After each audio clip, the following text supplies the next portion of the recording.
pay dividends. Let's start with the jab. Every punch comes, everybody stand? Now, the balance starts here in your hips. Okay, so now if you push forward, push back, push off with your rear foot, bring your foot home. What a lot of people do is they'll throw a double jab and they end up here. And then when they throw that right hand, the whole combination is stopped. From here, they have to gather themselves up and then go back.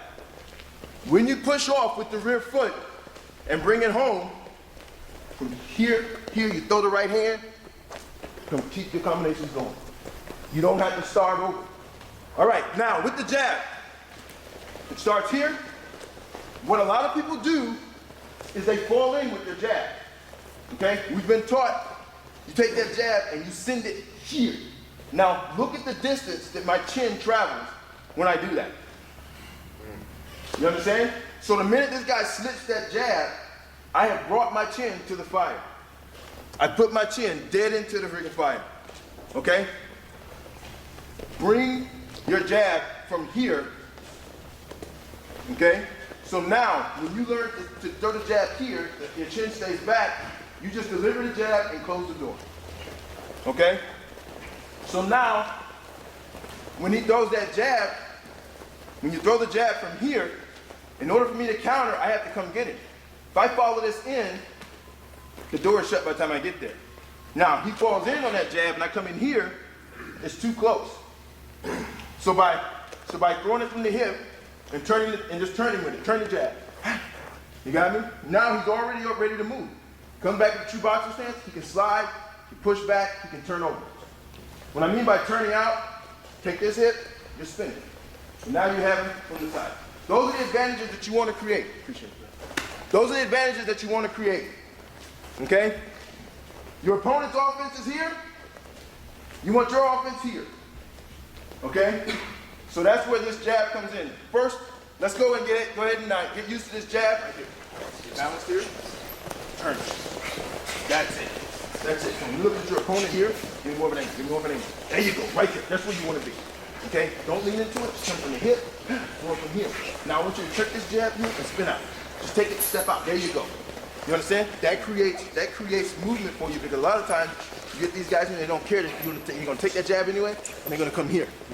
Okay? So when you take that jab and step over, and you're moving out of the way, that's it. So now you're not standing there, because most of the times you guys throw jabs, bam, bam, they just take the next one. Okay? So now you take that jab, now you can come at his offensive space in this way.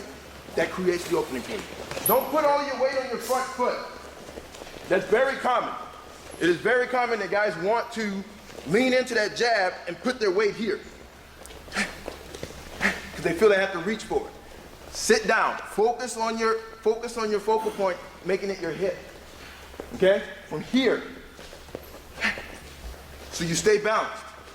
So a lot of times when you do this, you find yourself shifting, and you don't even think it's anything wrong with it. You've done it your whole life. So when you're going here, now if you get a guy who understands footwork and he's looking down at your feet, and he sees that, he's gonna make you pay for it. While you're doing that little skip, you're gonna be catching shots. All right? So when you come in here, you throw that jab, it's right here. And actually, what a drill that we used to do, we would put our foot, my coach would put like a handkerchief or napkin or anything from right here. And you had to sit balanced here. And you would throw 4 jabs from here. You know? So that you never come in here. The minute you do this, you're gonna come off that napkin. So you're actually sitting back here on that jab, and you're turning out every time from your hips.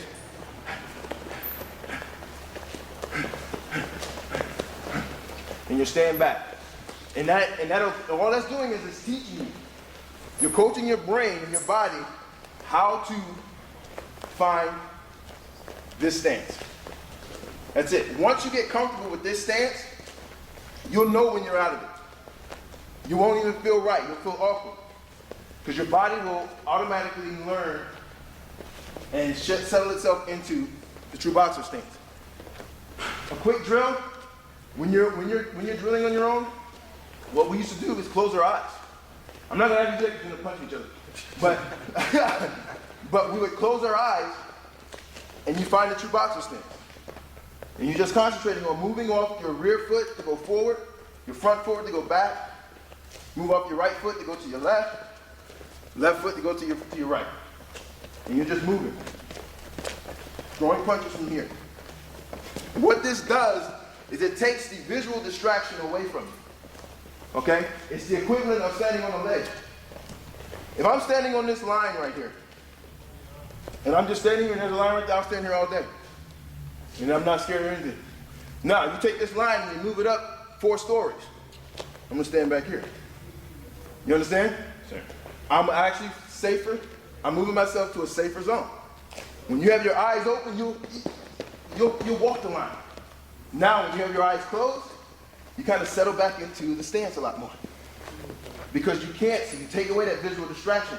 You're actually focused on how your body feels.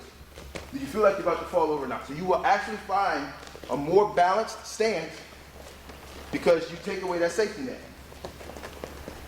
You understand? So that was one of the main ways that we learned to find that stance. And once you program your mind to know what that, program your body to know what that stance feels like, you don't stray from it as much. Even when punches are coming at you, you're constantly trying to figure out your stance.